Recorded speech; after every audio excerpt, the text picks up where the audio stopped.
আসসালামু আলাইকুম। Change in সেন্টেন্সের দ্বিতীয় পার্টে সবাইকে ওয়েলকাম।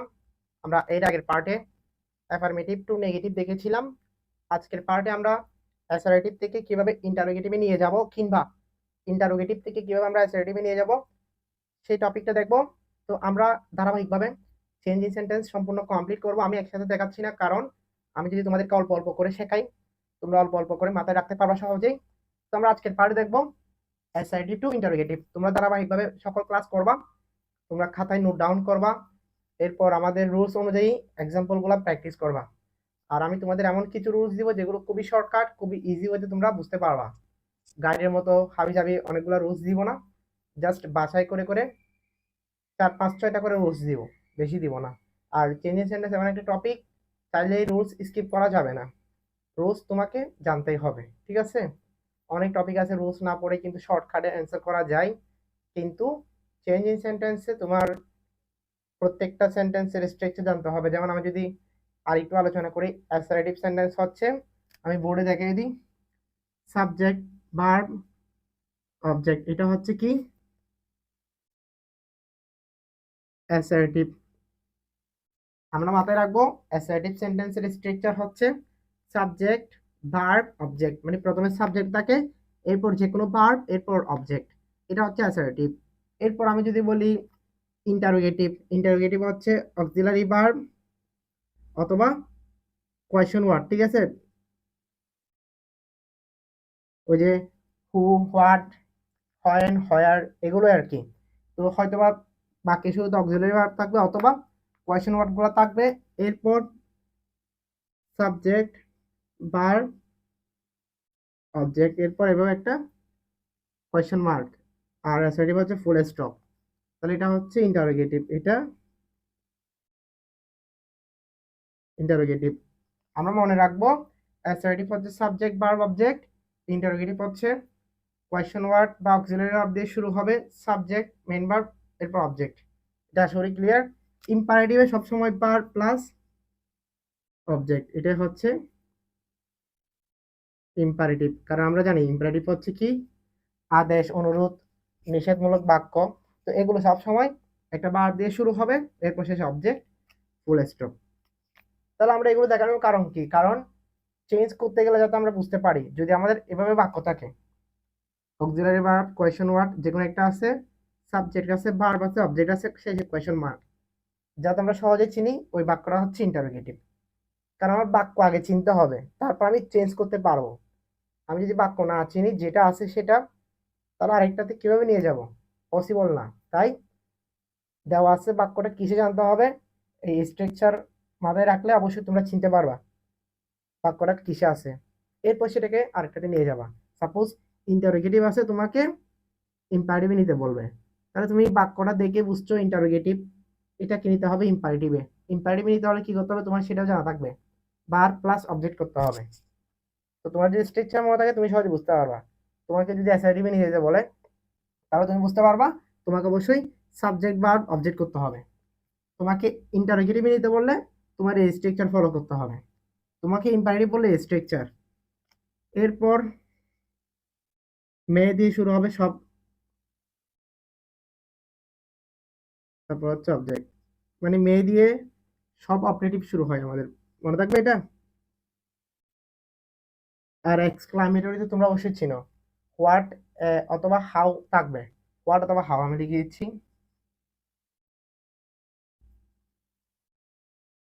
প্লাস অ্যাডজেক্টিভ, তারপর সাবজেক্ট, ভার্ব, এভাবে একটা ইয়ে থাকবে, এক্সক্লামেটরি চিহ্ন। তাহলে আমরা এই 5টি স্ট্রাকচার মাথায় রাখবো।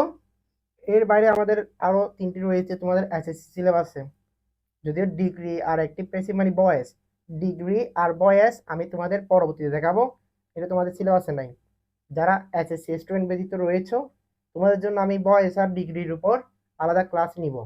এটা যেহেতু এসএসসি টার্গেট করে নেওয়া হচ্ছে, যদিও বাকিরাও করতে পারবা, বাকিরাও শিখতে পারবা, তবে এসএসসি টার্গেট করে যেহেতু করা হচ্ছে, তাই আমরা এই অ্যাসার্টিভ, ইন্টারোগেটিভ এগুলো রেখেছি। তারপর হচ্ছে simple, complex, compound.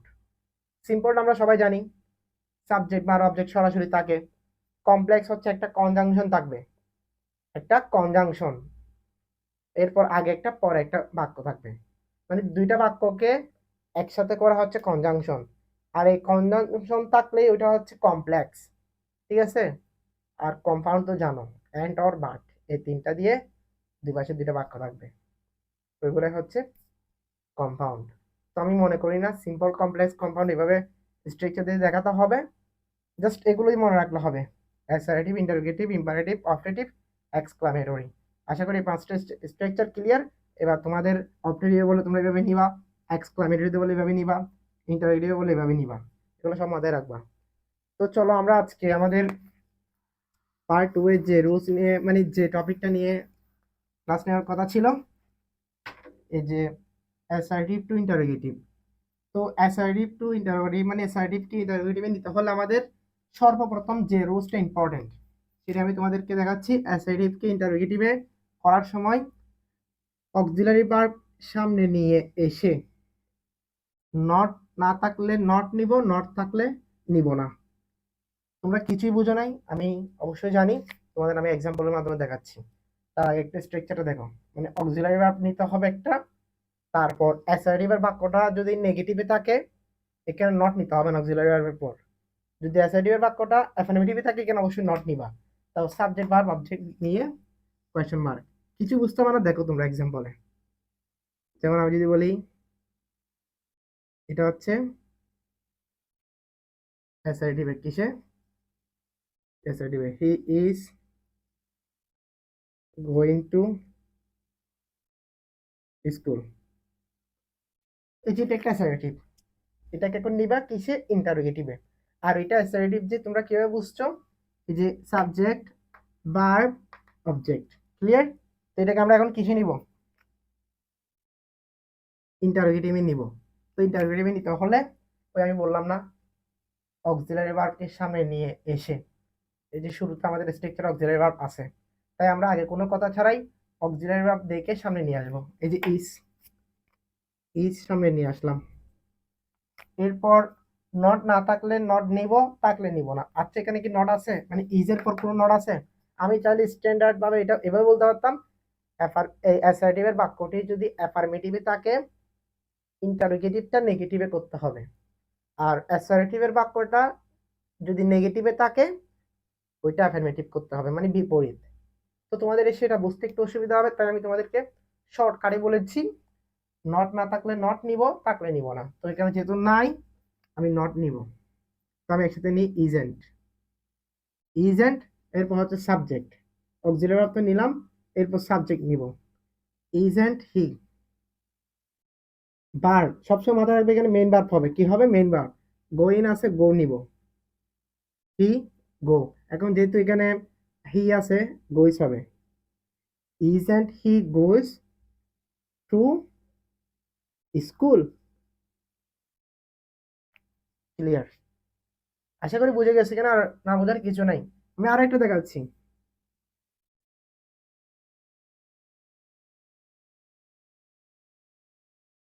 they had played, এই যে এটা একটা অ্যাসার্টিভ আছে, দে হ্যাড প্লেড ক্রিকেট। তো আমাদের এখানে সাবজেক্ট ভার্ব, এটা ভার্ব অবজেক্ট, তাহলে এটা আমরা কিসে নিব, ইন্টারোগেটিভে নিব। এই যে আমাদের রুলস অনুযায়ী আমরা হ্যাডটাকে নিয়ে আসবো প্রথমে, যেহেতু অক্সিলারি ভার্ব নট নাই তো আমরা নিতে হবে হ্যাড নট। এরপর সাবজেক্ট হচ্ছে দে, এরপর প্লেড এর মেইন ভার্ব হচ্ছে প্লে, এরপর ক্রিকেট। আশা করি এটা হচ্ছে মৌলিক রুলস।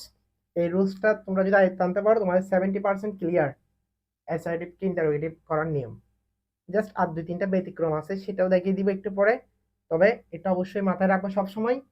আশা করি দুইটা এক্সাম্পলের মাধ্যমে ক্লিয়ার। এখন আরেকটা এক্সাম্পল দেখাবো, এটা হয়তো বা অনেকে দেখে কনফিউশনে পড়তে পারো, যদিও বা আমি আগের ক্লাসে এটা আলোচনা করেছিলাম যখন অ্যাফার্মেটিভ থেকে নেগেটিভে নিয়ে যাচ্ছিলাম, ওই নিয়ে যাওয়ার রুলস দেখাচ্ছিলাম, তখনই বলেছি অক্সিলারি ভার্ব না থাকলে কি করবা তোমরা। এই যে অ্যাসার্টিভ, তোমাদের যদি আমি বলি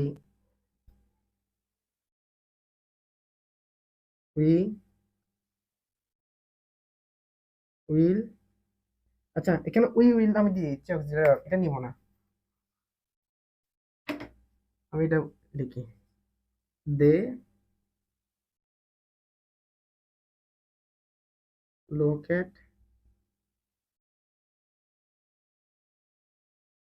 দে লোকেট। এখন এটা হচ্ছে আছে কিসে, অ্যাসার্টিভে, তোমরা সবাই জানবা। যদি ইন্টারোগেটিভে নিতে বলি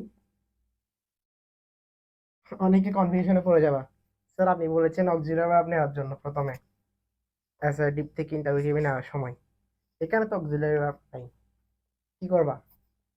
ওই যে এই সমাধানটা আমি আগের ক্লাসে বলেছিলাম, এইভাবে অক্সিলারি ভার্ব না থাকলে মনে করবো এখানে হাইড আছে, মনে করবো এটা দুইটা tense, present indefinite, past indefinite. আমি আরেকটা বাক্য দিই, এটা একটা দিয়েছিলাম,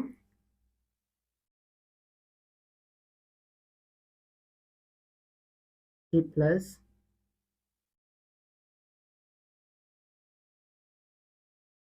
হ্যাঁ এই দুইটা বাক্য কি নাই, অক্সিলারি ভার্ব নাই।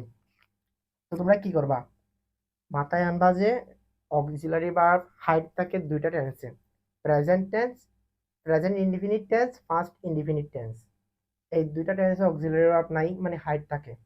কি কি সেগুলা? প্রেজেন্ট ইনডিফিনিটে হচ্ছে ডু ডাস, আর ফার্স্ট ইনডিফিনিটে হচ্ছে ডিড। এতটুকু ক্লিয়ার? এখন তোমাদের বোঝার পালা, বাক্যটা কি প্রেজেন্ট ইনডিফিনিট নাকি ফার্স্ট ইনডিফিনিট। যদি প্রেজেন্ট ইনডিফিনিট হয় ডু অথবা ডাস নিবা অক্সিলারি ভার্ব, আর ফার্স্ট ইনডিফিনিট হলে ডিড নিবা। তো চল আমরা দেখি কিভাবে দেখবা। এই যে ভার্ব,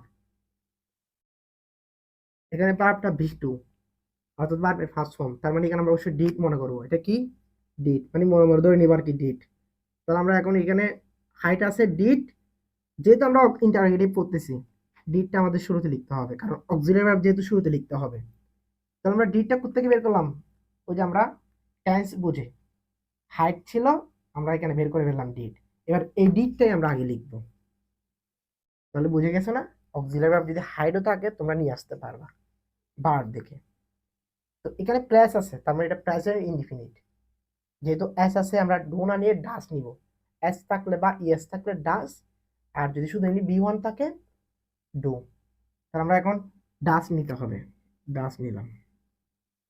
তাহলে তোমরা লুকানো অক্সিলারি ভার্ব গুলাকে নিয়ে আসতে পারছো আশা করি। কিভাবে? টেন্স বুঝে। আমি তো বলে দিয়েছি প্রেজেন্ট ইনডিফিনিটে ডু ডাস, ফার্স্ট ইনডিফিনিটে ডিড। তো এটা ভি ওয়ান, তাই আমরা ডাস নিয়েছি ডু ডাস থেকে একটা, এটা ভি টু মানে ফার্স্ট ইনডিফিনিট, তাই আমরা ডিড নিয়েছি। বাকিগুলো লিখে দাও। নট ছিল না, নট নিবা, এখানে নট ছিল না, নট নিবা। তারপর they look in, doesn't he play cricket. আশা করি ক্লিয়ার, খুব সহজে আমি সবকিছু দেখিয়ে দিয়েছি। এই যে এই রুলসের আলোকে আমরা খুব সহজেই অ্যাসার্টিভ দেখলে ইন্টারোগেটিভে করতে পারবো। ওই যে অক্সিলারি ভার্ব সামনে নিয়ে আসবা, নট থাকলে নট নিবা না, নট না থাকলে নট নিবা, সাবজেক্ট মেইন ভার্ব অবজেক্ট, তারপর একটা কোয়েশ্চেন মার্ক, শেষ। প্রাথমিক রুলস জেনে গেছো, এবার কয়েকটা ব্যতিক্রমী রুলস দেখ। মাত্র 290 টাকায় যারা এখনো আমাদের এসএসসি 26 টার্গেট প্লাস কোর্সে যুক্ত হওনি খুবই দ্রুত করো। কারণ কি এই একটা মাত্র কোর্সেই থাকবে অ্যানালাইসিস করা সকল সাবজেক্টের সাজেশন সকল গ্রুপের জন্য পিডিএফ আকারে। 2 নম্বরে হচ্ছে বিগত বছরগুলোর বোর্ড এমসিকিউ উত্তর সহ পিডিএফ আকারে। এরপর 3 নম্বরে পাঠ্য বইয়ের সকল চ্যাপ্টার অ্যানালাইসিস করা জ্ঞানমূলক ও উদ্ভাবনমূলক প্রশ্ন উত্তর পিডিএফ আকারে। 4 নম্বরে লিখিত অংশের শর্টকাট টেকনিক থাকবে পিডিএফ আকারে। 5 নম্বরে গ্রামার অংশের শর্টকাট টেকনিক থাকবে পিডিএফ আকারে। এরপর পড়াশোনার রুটিন, অ্যাপ প্লাস গাইডলাইন সবকিছুই থাকবে এই একটি মাত্র কোর্সে। তোমরা যারা এখন আমাদের এই কোর্সে যুক্ত হওনি খুবই দ্রুত হোয়াটসঅ্যাপ নাম্বারে যোগাযোগ করে যুক্ত হয়ে যাও। এই নাম্বারে 290 টাকা বিকাশ কিংবা নগদে সেন্ড মানি করে আমাকে যদি মেসেজ দাও হোয়াটসঅ্যাপ নাম্বারে, আমি সাথে সাথেই যুক্ত করে নিব তোমাদের। এরপর থেকে শুরু হয়ে যাবে তোমার অ্যাপ প্লাস প্রস্তুতি। এরপরে 2 নাম্বার রুলসে হচ্ছে এভরিবডি, এভরিওয়ান, অল, এগুলো যদি অ্যাসার্টিভে সাবজেক্ট আকারে থাকে, মানে অ্যাসার্টিভ বাক্যে সাবজেক্টের জায়গায় যদি এগুলো থাকে তখন তোমরা ইন্টারোগেটিভ করার সময় শুনিবা। ফর এক্সাম্পল অ্যাসার্টিভ একটা বাক্য আছে, এই যে everybody wants to be happy, right?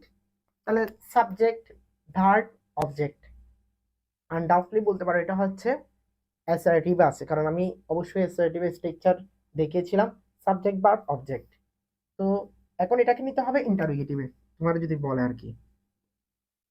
ইন্টারোগেটিভে নিতে হলে তুমি কি করবা, দেখতেছো এভরিবডি, চোখ বন্ধ করে হু, এভরিওয়ান হু, অল হু নিয়ে নিবা।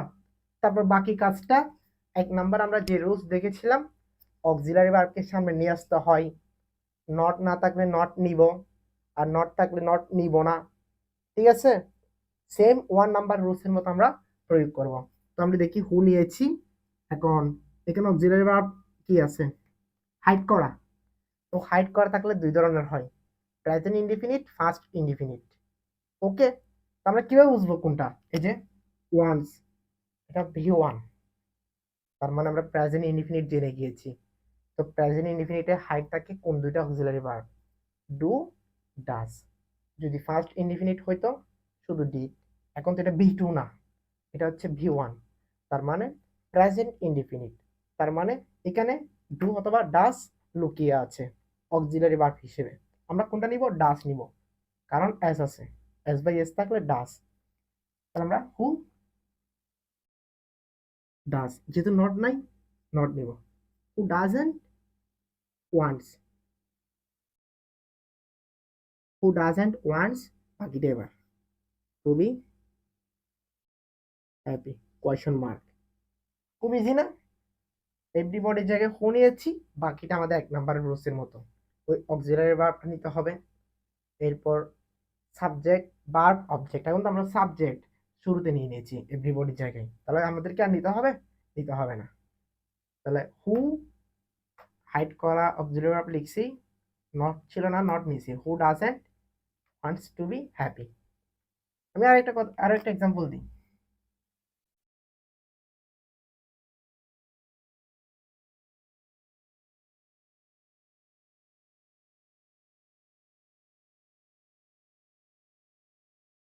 এভরিওয়ান লাইকড হিম, তাহলে ইন্টারোগেটিভে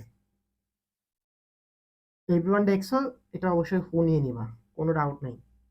এরপর আমরা অক্সিলারি ভার্ব নিতে যাব, এখন দেখা যাচ্ছে কেন হাইড করা।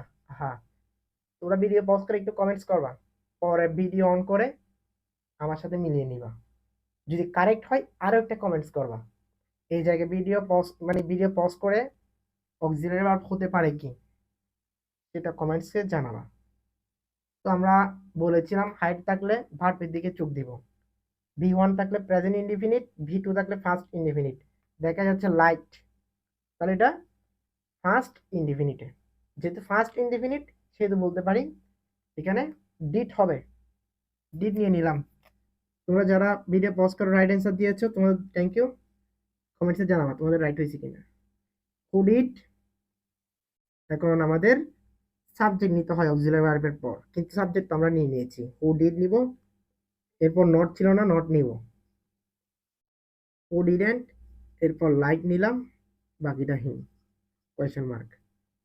আশা করি ক্লিয়ার। যদি কোথাও কোনো প্রবলেম থাকে আমাকে হোয়াটসঅ্যাপে নক করবা অথবা কমেন্টসে জানাবা, আমি অবশ্যই রেসপন্স করবো যদি না বুঝে থাকো, ঠিক আছে। তো আশা করি ক্লিয়ার।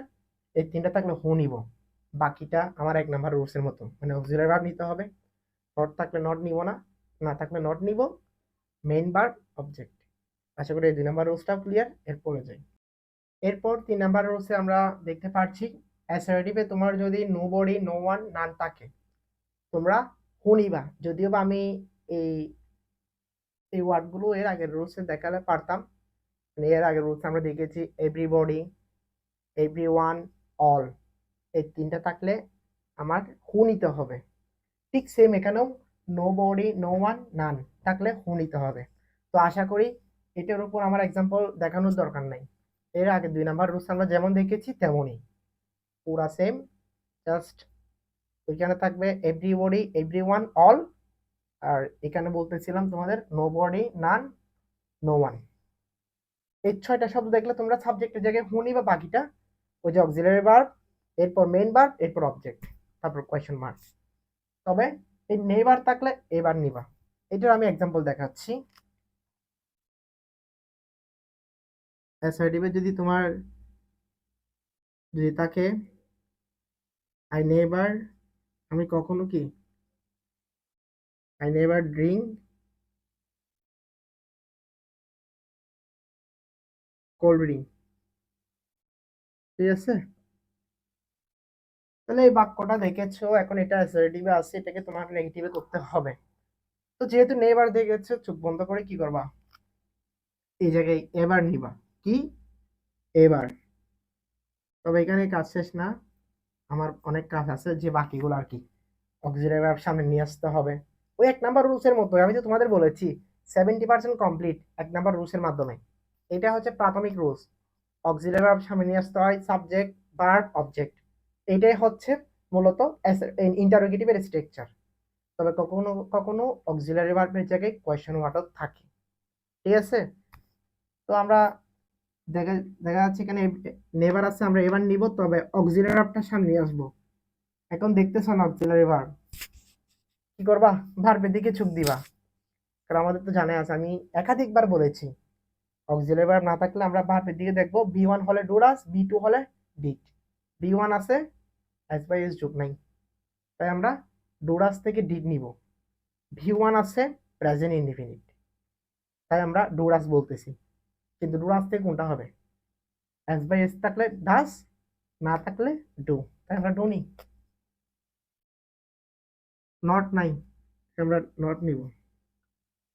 আচ্ছা সরি, এটা যেহেতু নেভার, এটাই তো নেগেটিভ তাই না, তার আমরা নট নিব না, আছে অবশ্যই। যেহেতু নেভার মানেই নেগেটিভ, নটটা আমরা নিব না, আমরা জাস্ট ডু লিখবো। এরপর সাবজেক্ট আই, ডু আই, নেভারের জায়গায় এবার।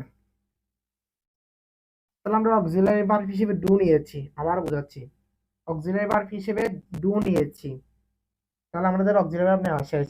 তারপর সাবজেক্ট না, স্ট্রাকচারে ইয়েস, অক্সিলারি ভার্ব সাবজেক্ট, এখানে নেভারের জায়গায় এবার নিব। এরপর main verb drink, cold drink, question mark. তো আশা করি ক্লিয়ার, যেখানে এবার দেখবো সেখানে নেভার, যেখানে নেভার দেখবো সেখানে এবার, মনে রাখবা। আবারও রিপিট করতেছি, অ্যাসার্টিভে নেভার থাকলে ইন্টারোগেটিভে এবার, বাকি সবই হচ্ছে 1 নাম্বার রুলসের মতো। অক্সিলারি ভার্ব আগে, তারপর সাবজেক্ট, তারপর মেইন ভার্ব, তারপর অবজেক্ট। তো এখানে আমরা আরেকটা বিষয় জানতে পারলাম, অক্সিলারি ভার্ব না থাকলে হয় ডুরাস হবে অথবা ডিড হবে। ভি1 থাকলে ডুরাস, ভি2 থাকলে ডিড। আশা করি বোঝাতে পেরেছি। এরপর নেক্সট রুলসে যাই। সর্বশেষ আরেকটি রুলস আছে আমাদের, সর্বশেষ রুলসটি হচ্ছে 4 নাম্বার রুলস, যেটা আমাদের মানে কমপ্লেক্স সেন্টেন্সকে ইন্টারোগেটিভ করতে অবশ্যই মেইন ক্লজকে পরিবর্তন করতে হবে। মানে আমাদের অনেক অ্যাসার্টিভ সেন্টেন্স রয়েছে, অ্যাসার্টিভ বললে রং হবে, মানে কমপ্লেক্স সেন্টেন্স। কমপ্লেক্স সেন্টেন্স তো আমরা জানি কনজাংশন যুক্ত, মানে দুই দিকে দুইটা বাক্যাংশকে একটা কনজাংশন দ্বারা যুক্ত করা হয়। তো এই ধরনের কমপ্লেক্স বাক্যকে তুমি কিভাবে ইন্টারোগেটিভ করবা, যেহেতু দুইটা বাক্য থাকবে, কনজাংশনের দুই পাশে দুইটা বাক্য, কোনটাকে ইন্টারোগেটিভ করবা, main ক্লজকে।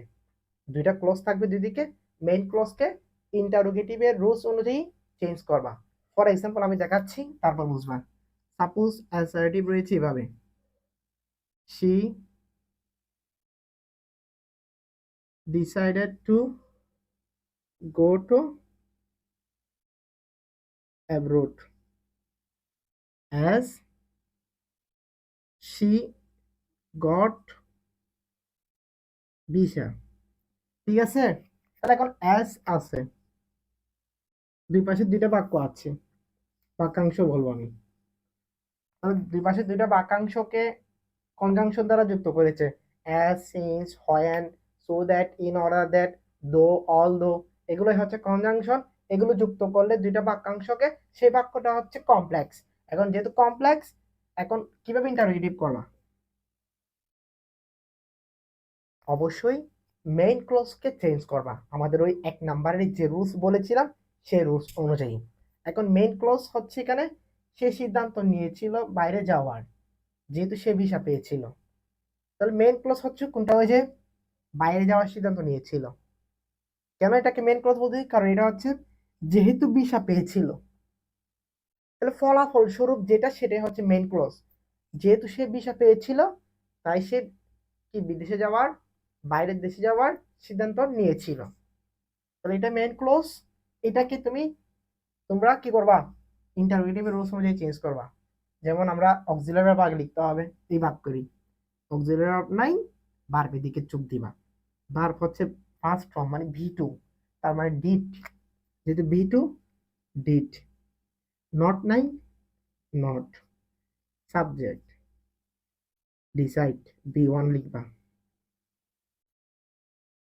Didn't she decide to go to abroad as she got visa question mark। বাকিটা সেম থেকে যাবে, মেইন ক্লজকে চেঞ্জ করবো, বাকিটা সেম থেকে যাবে। আশা করি সবার ক্লিয়ার। এইভাবে কমপ্লেক্স বাক্যকে আমরা সহজে ইন্টারোগেটিভ করতে পারবো, মেইন ক্লজকে চেঞ্জ করবো আমরা। ওকে, তো আমি আশা করি আজকের ক্লাসের মাধ্যমে আমরা পুরোপুরিভাবে অ্যাসার্টিভকে ইন্টারোগেটিভে কিভাবে নিব জানতে পেরেছি। তো পরবর্তী পার্টে আমি অ্যাসার্টিভ থেকে ইম্পারেটিভে কিভাবে নিব, অবজেক্টিভে কিভাবে নিব, এক্সক্লামেটরি কিভাবে নিব, ইনশাল্লাহ 3 নাম্বার পার্ট আমি 3টা টপিকই দেখিয়ে দিব। আজকের ক্লাসে জাস্ট অ্যাসার্টিভ থেকে ইন্টারোগেটিভ শিখলাম, এগুলো নোট ডাউন করে আমরা এগুলো প্র্যাকটিস করব, তাহলে আমাদের আয়ত্তে এসে যাবে। তোমরা যারা ক্লাস করতেছো অবশ্যই ধারাবাহিকভাবে ক্লাস করবা। তোমাদের সাথে দেখা হবে পরবর্তী ক্লাসে। কে কে ক্লাস করেছে অবশ্যই কমেন্টসে জানাবা এবং শেয়ার করে টাইমলাইনে রেখে দিবা, যাতে যে কোনো পরীক্ষার আগের দিন এই ক্লাস দেখে গেলেই তোমরা পরীক্ষায় গিয়ে যাতে আনসার করে আসতে পারো, যাতে তোমরা আবার মানে স্মৃতিচারণ করতে পারো। সেজন্য শেয়ার করে বাকিদেরও হেল্প করবা, নিজেরও হেল্প হলো, বাকিদেরও হেল্প হলো। তো তোমাদের সবাইকে ধন্যবাদ যারা ক্লাসটি করেছো। কোথাও কোনো ভুল ত্রুটি থাকলে অবশ্যই কমেন্টসে জানাবা। তো দেখা হবে পরবর্তী ক্লাসে। আল্লাহ হাফেজ।